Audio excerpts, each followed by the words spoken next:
Scales started appearing on his skin. They were small and shiny, like fish scales. He tried to hide them from everyone because he felt like a freak. He didn't understand what was happening to him. One evening,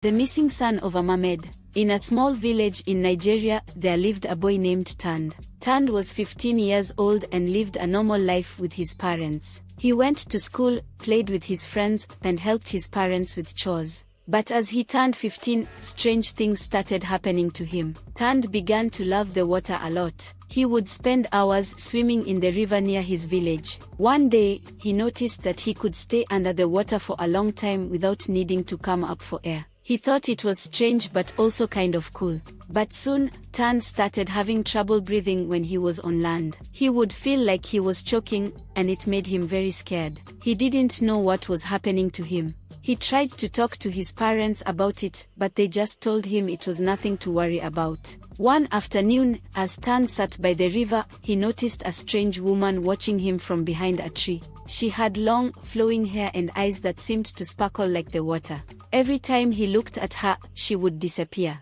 Tand wondered who she was and why she was watching him. Days passed, and Tand noticed something even stranger. Scales started appearing on his skin. They were small and shiny, like fish scales. He tried to hide them from everyone because he felt like a freak. He didn't understand what was happening to him. One evening, while sitting alone by the river, the strange woman appeared again. This time, she didn't disappear. She walked up to Tand and spoke to him. "Tand, I am Temitop," she said softly. "I have been searching for you for many years." "You are my son." Tand was confused. "What do you mean?" "My parents are at home," he said. Temitop smiled sadly. "The people who raised you are not your real parents. You were lost to me in a terrible storm many years ago. I am a mermaid, and you are my son." Tand couldn't believe what he was hearing. "A mermaid? That can't be true," he said. "It is true," Temitop said.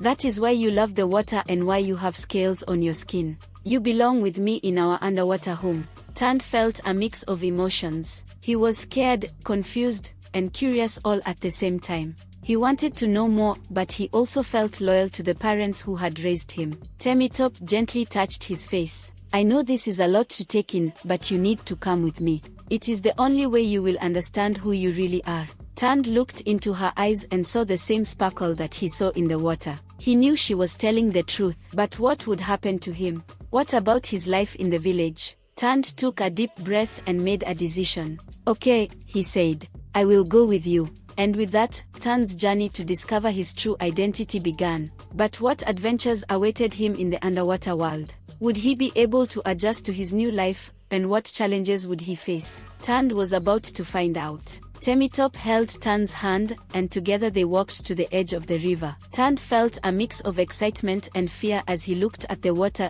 which now seemed to shimmer with a mysterious light. "Hold on to me," Temitop said gently. She wrapped her arms around Tand, and with a graceful dive, they plunged into the river. Tand expected to feel the usual pressure of water against his skin, but instead, he felt a warm, welcoming embrace. The water felt like home. As they descended, Tand noticed he could breathe easily underwater. He looked at his mother and saw her true form for the first time. Her hair flowed like seaweed, and her tail sparkled with scales of every color. She was beautiful and mesmerizing. They swam deeper and deeper until they reached a hidden underwater cave. Inside the cave, there was a tunnel that led them to a magnificent underwater city. It was filled with colorful coral buildings, glowing plants, and fish of all shapes and sizes swimming around. The city was alive with the laughter and chatter of mere people. "Welcome to Oceania Grandiosa," Temitop said. "This is where you were born, Tand." Tand looked around in awe.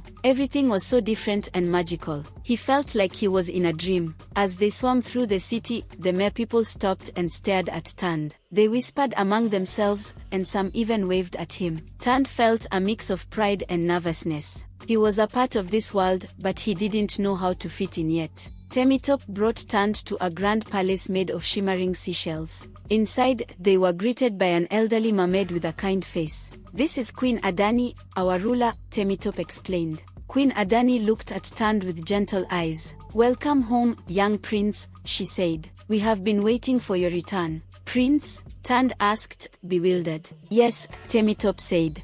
You are a prince of Oceania Grandiosa. That is why it was so important for me to find you. Tand felt overwhelmed. He had gone from being a normal village boy to discovering he was a prince of an underwater kingdom. He didn't know what to say or how to feel. Queen Adani placed a hand on his shoulder. Do not worry, Tand. We will help you adjust and learn about your heritage. You have a special place here, and we will guide you. Days turned into weeks, and Tand started to learn about his new world. He practiced swimming with his new tail and learned to communicate with sea creatures. He even started to understand the ancient language of the Mer people. Thanks for watching the story of the lost son of a mermaid. Check out part 2 of the story to see what adventures and scary challenges await Tand in this strange new world. Can he successfully adapt? Will he ever return to his village and adoptive parents? And how will he rise to the challenge of being prince of this underwater kingdom? Don't miss part 2.